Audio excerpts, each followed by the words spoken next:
जय श्री राधा माधव। ब्रज हास्य चरितम मूल रूप से एक रसिक संत के भाव राज्यों की अनुभूति पर आधारित ग्रंथ है, जिसका लेखन कृष्ण प्रेमी साधकों की चित्तवृत्ति भगवान श्री कृष्ण में लगाने के उद्देश्य से किया गया है। एक रसिक संत के भाव राज्य की अनुभूति होने से यह किसी शास्त्र के वाद विवाद के योग्य नहीं है। जय श्री कृष्ण।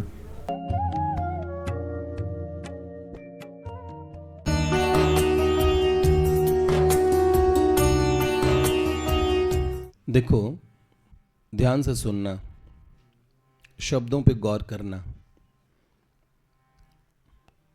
भगवान की लीला के पात्र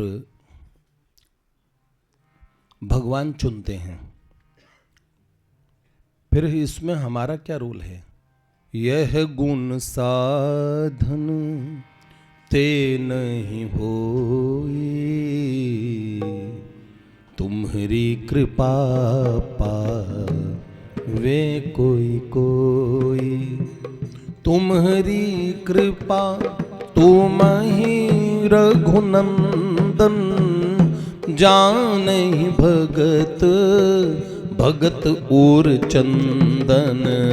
सोए जानहि जेहि देहु जनाई, जानहि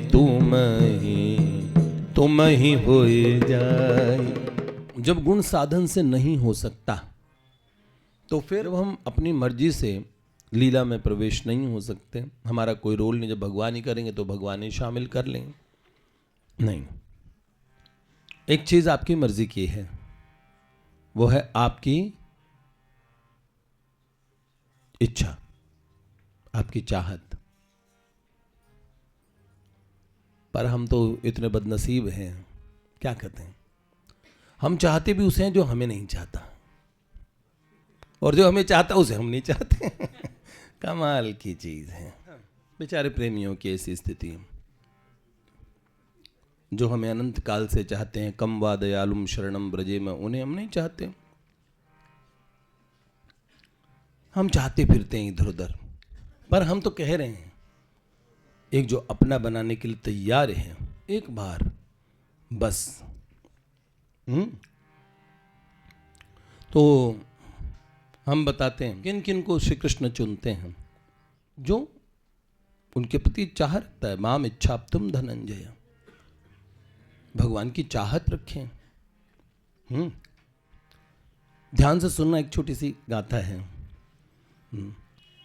रात वृंदा विपिन कुंजों में, सोए वे युगल चंद्रमणियों के उन वितानों में। चंद्रमणियों के वितान बने थे बड़े सुंदर। वृंदा विपिन के निकुंजों में युगल सरकार सो रहे थे। सुंदर दृश्य था। सुनते हुए वहां पहुंच जाना, तब आनंद आएगा। रात वृंदा विपिन निकुंजों में, सोए वे युगल चंद्रमणियों के उन वितानों में। नींद में जाने क्या लली ने कहा, मणिकुंडल से सुशोभित लला के कानों में। नींद में जाने क्या लली ने कहा, मणिकुंडल से सुशोभित लला के कानों में। लालजू के सुंदर मणिकुंडल से सुशोभित कानों में अचानक नींद से उठ के करुणामयी किशोरी, हमारी छबीली अलबेली सरकार, लालजू के कान में कुछ कहने लगे। और फिर क्या था, क्या कहा, ये भी पता करना चाहिए। जगमग कर रहा कुंज महल, तरुलताएं करे झलमल, आज खुले में सोए युगल। सखियां प्रहरी देखी नींद गहरी, सोए लली लाल रंग लहरी।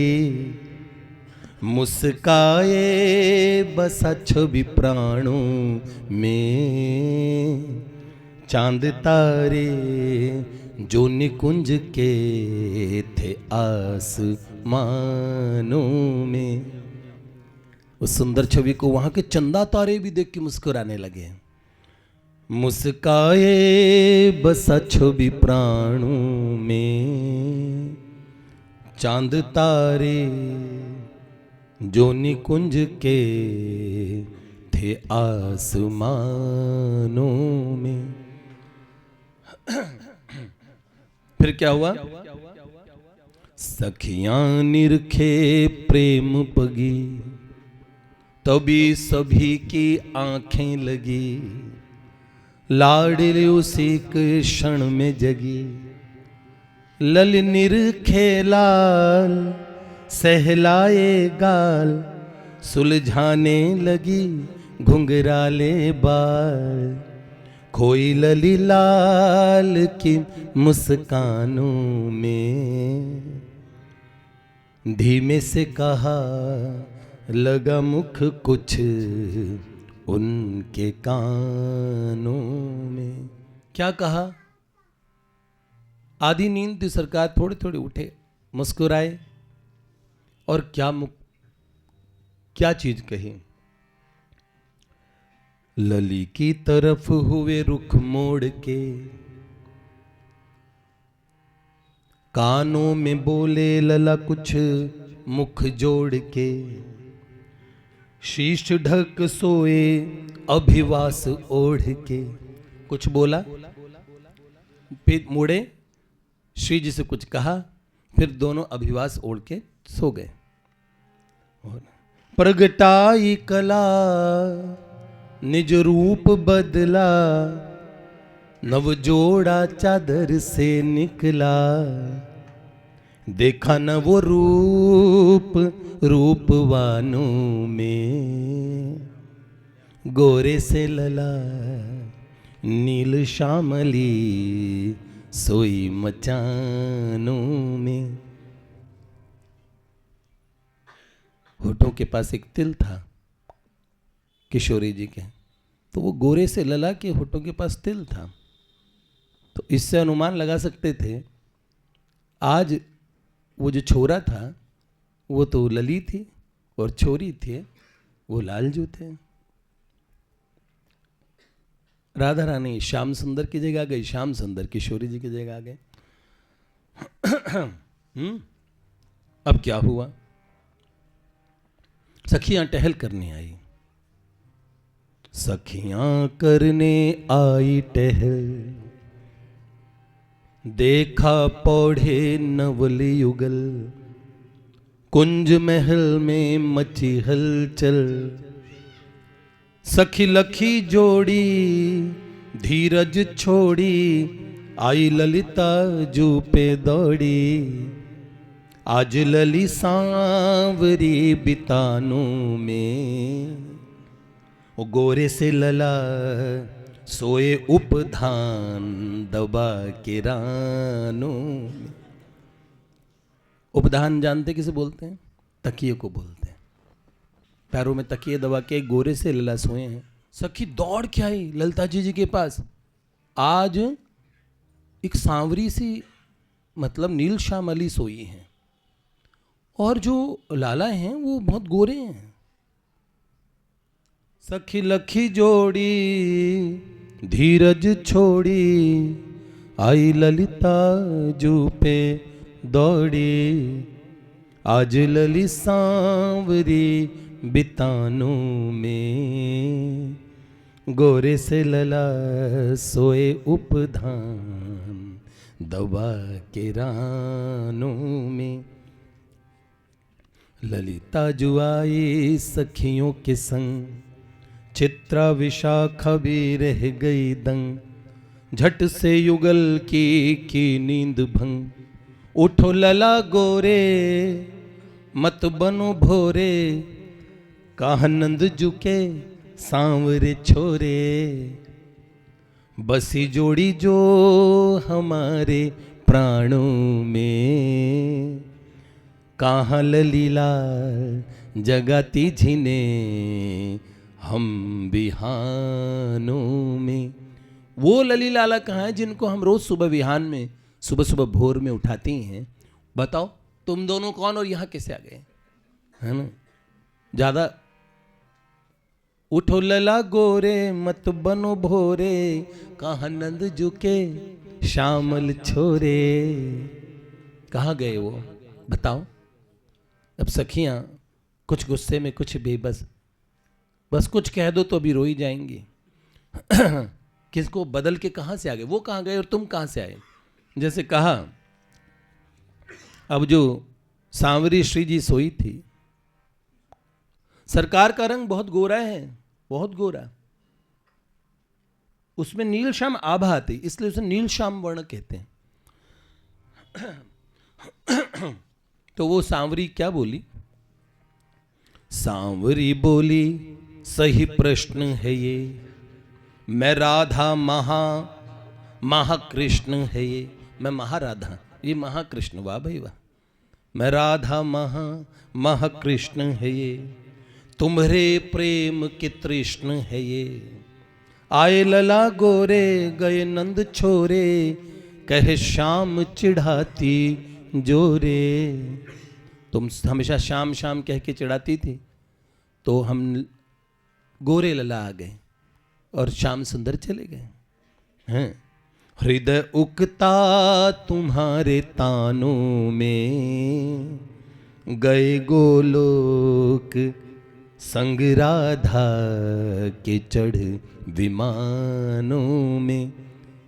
गोलोक वापस लौट गए राधा के साथ में। गए जो तुम, पर तुम दुखी ना हो, वो तो खींच के गए, पर ये जो आए हैं बहुत बड़ी तोप हैं। क्या कहें?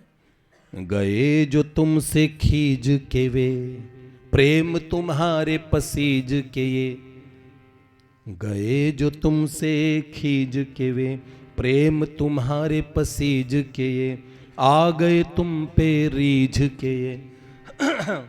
तुम हो अनजान ये परम भगवान, कर देंगे तुम्हारा कल्याण।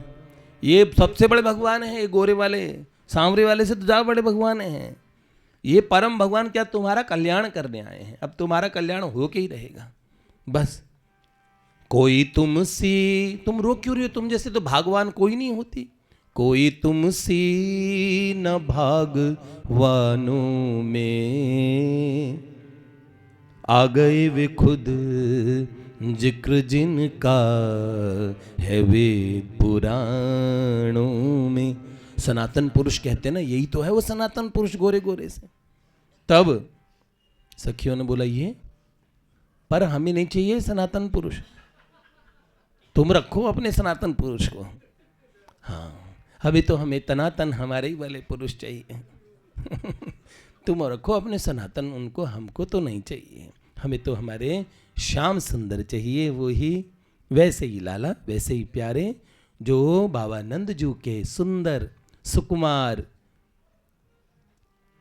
ब्रज जन जीवन। राधा हृदयाम्भोज षटपद है, राधा के हृदय पे रहने वाला षटपद बहुरा, वो हमारे श्याम सुंदर। हाँ, तो अब कुछ सखियां बोल पड़ी, शाम की बात सुनाऊं बड़ी, जग में प्रलय की थी वो घड़ी, धरा डूब चली मच्छ बन श्याम अले, हम थी सागर में मछली। एक बार दुनिया में प्रलय आई थी। उस समय एक सुंदर, जैसे मरमेड होती ना मत्स्यांगनाएं, ऐसे मछला पुरुष, मत्स्य पुरुष बड़ा सुंदर प्रकट हुआ प्रियवत मनु के सामने। बड़ा सुंदर है मत्स्य अवतार। धरा डूब चली मच्छ बने श्याम अले, हम थी सागर की मछली, मत्स्यांगना सारी हम तूफानों में, मुग्ध हुई उस मत्स्य पे लहरों तानों में।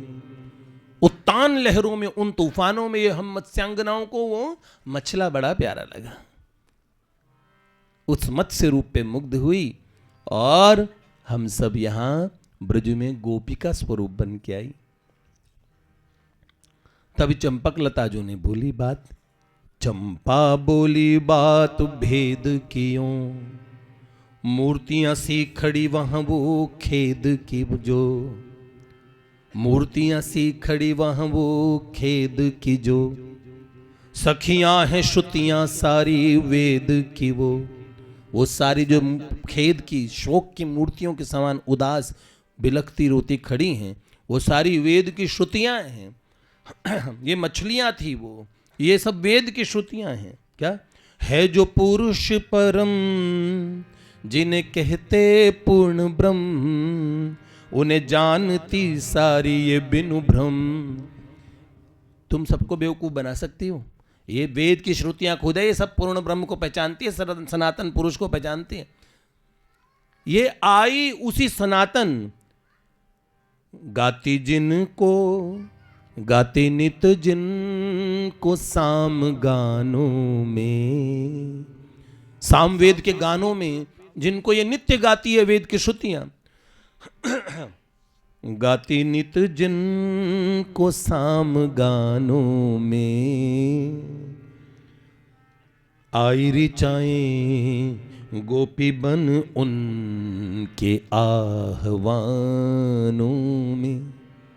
गोपी बन के उन्होंने आह्वान किया उन पूर्ण ब्रह्म सनातन पुरुष परम पुरुष ने। तब ये वेद की ऋचाएं भी गोपियां बन के आई। तो तुम हमें बुद्धू ना बनाओ। अब तीसरी सखियां बोल पड़ी। तीसरी सखियों का समूह बोला, कुछ बोली दासी नंद के लाला की हम, मणियों से उनके कंठ की माला सी हम। कुछ बोली दासी नंद के लाला की हम, मणियों से उनके कंठ की माला सी हम। कभी स्वर्ग की सभी सुर बाला थी हम सब सुर बालाएं थे। तो क्या एक बार इन्होंने वामन अवतार लिया, फिर ये विराट रूप बन गए थे।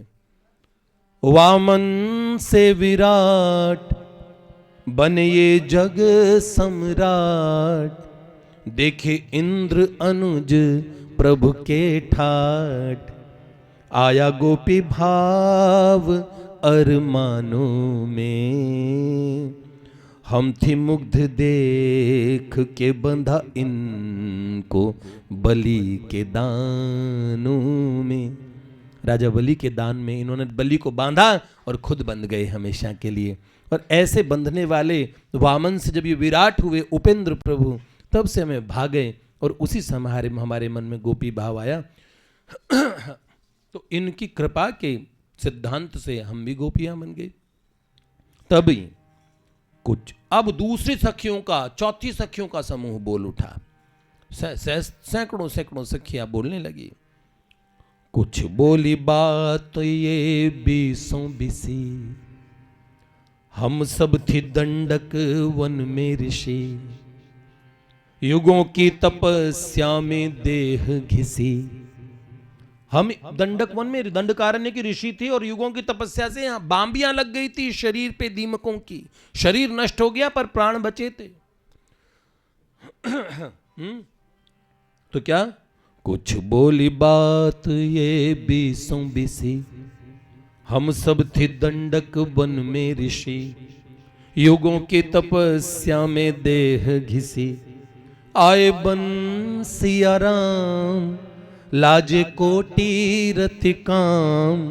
लगे राघव नयना अभिराम, कांत भाव आया जो रुझानों में। दीना सखी भाव देवी सीता ने वरदानों। दीना सखी भाव देवी सीता ने वरदानों में। भगवती सियाजू ने देखा हम ऋषि हैं, पर हमारे मन में कांत भाव आया। इतना सरकार का सौंदर्य देखा तो आया वो सौभाग्य मिले जो प्रियाजू को मिलता है। और तभी किशोरी जी ने, जानकी जी ने, श्री जनक राजनंदिनी जी ने हमें गोपी भाव दे दिया। उसके बाद क्या हुआ? अब छठी प्रकार की सखियां बोल उठी। क्या? कुछ बोली सलहज सालियां हम थी मैथिली। हम सलहज सालियां थी मिथिला की। कुछ बोली सलहज सालियां हम थी मैथिली। देखी दूल्हे रघुवर जी कली मन की खिली। कुछ बोली सलहज सालियां हम थी मैथिली। देखी दूल्हे रघुवर जी कली मन की खिली। सिया जी दीनी देह गोपी की भली। और ये वो सातवें प्रकार की उधर जो खड़ी है वो सौवर्णी गोपियां हैं, जो यज्ञ सीताएं थी, स्वर्ण की मूर्तियां, जिनको राघवेंद्र ने साथ में बिठा के यज्ञ किया था। और एक बार मुनिवर वशिष्ठ ने आके देखा, हाय सियाजू के कितने सुंदर स्वरूप हैं। हजारों हजारों प्रभु ने यज्ञ किए, और उन हजारों हजारों मूर्तियों को जब मुनि वशिष्ठ ने देखा, बस एक कमी है, काश इनमें प्राण होते। जैसे ही परम सत्यवाद जो भगवान के भी गुरु हो वशिष्ठ ऋषि, उनकी बात झूठी कैसे हो। तत्काल सब में प्राण आ गए। सब ऋषि को प्रणाम गुरुदेव, प्रणाम गुरुदेव। अरे अरे प्रियाजू, अरे अरे सियाजू, हमारे सरकार कहाँ हैं? और एक बड़ी कतार सी चल पड़ी राघवेंद्र के महलों में, कन कन खिन खिन रुन झुन की आवाज के साथ में। कितनी कितनी सहस्त्रों सहस्त्रों सियाजू जब राघवेंद्र के श्री मंदिर में पहुंची, सरकार से कहने लगी, सरकार स्वीकार करें, आपने पास में बिठा के पूजन किया पत्नी की जगह, तो हम तो आपकी पत्नियां हैं ना। नहीं, मैं तो एक पत्नी व्रती हूँ सिया को छोड़ के किसी का। तभी उन्होंने बोला, जब मैं माधव के रूप में आऊंगा तब तुम्हें स्वीकार करूंगा। तो क्या? सौवर्णिया उधर मुनि वशिष्ठ के वर। आई ब्रज वनिता का वपुधर। पाए पिया हमने वो है दानों में। जिनके प्रेम घूमते हैं शिव सदा मशानों में। गोरे लला, तुम्हारे होठों पे तिल है ना? और हृदय में दिल है?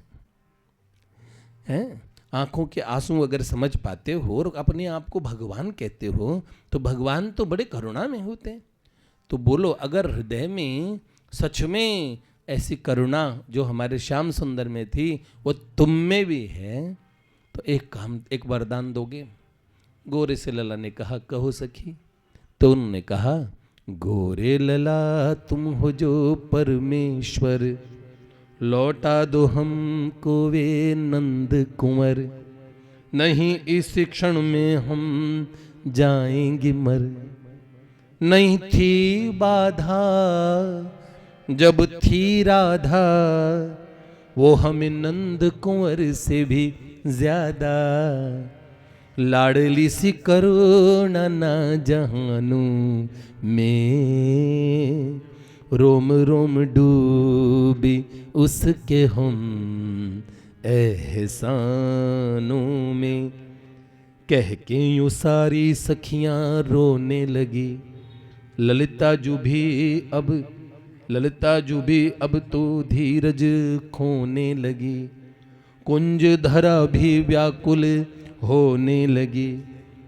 किया क्रंदन उच्च स्वर, प्यारे हम रही मर। आओ शीघ्र राधा संग राधावर। नष्ट समय ना करो बहानों में। शीघ्र लौटिए बंद है लला विरही तानों में। रात वृंदा विपिन निकुंजों में, सोए वे युगल चंद्रमणियों के उन बितानों में, नींद में जाने क्या लली ने कहा, मणिकुंडल से सुशोभित लला के अब जैसे ही उखंदन उच्च स्वर में किया और प्राण छोड़ने को आमादा हो गई। अखियां सखियों की जमुना सी बह चली, गोरे लला बन गए भानु लली, नंद कुंवर बन प्रगटी श्याम अली, सब टूट पड़ी उनसे झगड़ी, सब टूट पड़ी उनसे झगड़ी, कभी दिखलाना न हमको ये घड़ी, लीला ये माधुरी के प्राणों में, गाती फिरती लिख लिख इन्हें प्रेम गानों में, गाती फिरती लिख लिख इन्हें प्रेम गानों में, रात वृंदा विपिन कुंजों में, सोए वे युगल चंद्रमणियों के उन। श्री युगल सरकार की आप जानते हैं कैसे इतनी सारी सखियों को, ये तो हमने कुछ सखियों के उदाहरण दी, अनंता अनंत सखियों का ये सौभाग्य था, पर कहीं ना कहीं इसके मूल में एक चीज थी, इच्छा। एक चीज आपके बस की है, जो इच्छा करोगे ना, भगवान कह रहे यथेच्छसी तथा कुरु, तो प्रभु को चाहने की इच्छा करो। अगर इच्छा ना हो तो प्रभु से मांगो कि प्रभु हमको आपकी इच्छा हो जाए, बड़ा फायदे का सौदा रहेगा। संसार बीत रहा है, समझ रहे हो?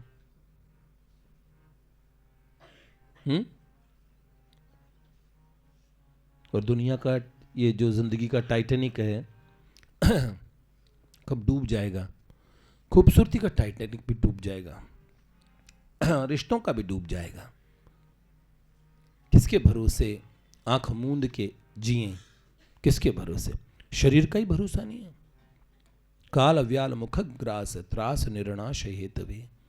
राजा परीक्षित की तरह हम सब लोग हैं। 7 दिन में अपना कल्याण हमें 7 दिन में ही करना है, क्योंकि 8वां दिन होता ही नहीं सप्ताह में।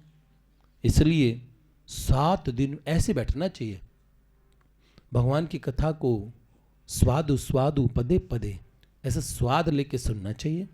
बातें जिनकी हम सुना रहे हैं वो हमारी आत्मा की भी आत्मा है। हो सकता है शब्दों के और हेर फेर हो सकता है राग हमारी अच्छी ना हो सकता, धुन अच्छी ना हो सकता, कोई भी चीज, लेकिन जिन श्याम सुंदर की बात, जिनकी बात कही जा रही है वो बड़े अच्छे हैं। तो इसलिए मैं तो चाहता हूँ जितनी लीलाएं लिखी है वो धड़ाधड़ सुना दूँ आप लोगों को, क्योंकि लिखने को और बताने को बहुत कुछ है। पहले जो हम सरगम और धुनें ले रहे हैं वो आप लोगों की, बालकों की और रुचि के अनुरूप वाली, फिर हम हमारी रुचि वाली धुनें बाद में लेंगे। पदों में, कवित्वों में, छंदों में, ये सारी लीलाएं आपको दूसरे तरीके से सुनने को मिलेगी, जिनमें कवित्व और पद और छंद होंगे। कविता की जो शास्त्रीय साहित्य की शैली है उसका प्रयोग करके हम इन्हीं बातों कहेंगे, और शायद आपको वो इनसे बहुत सुंदर लगे, पर भाव यही होंगे उनके भी। तो भाव की दृष्टि से ये अब भी सर्वथा वंदनीय हैं। ठीक है। श्री लाडली लाल की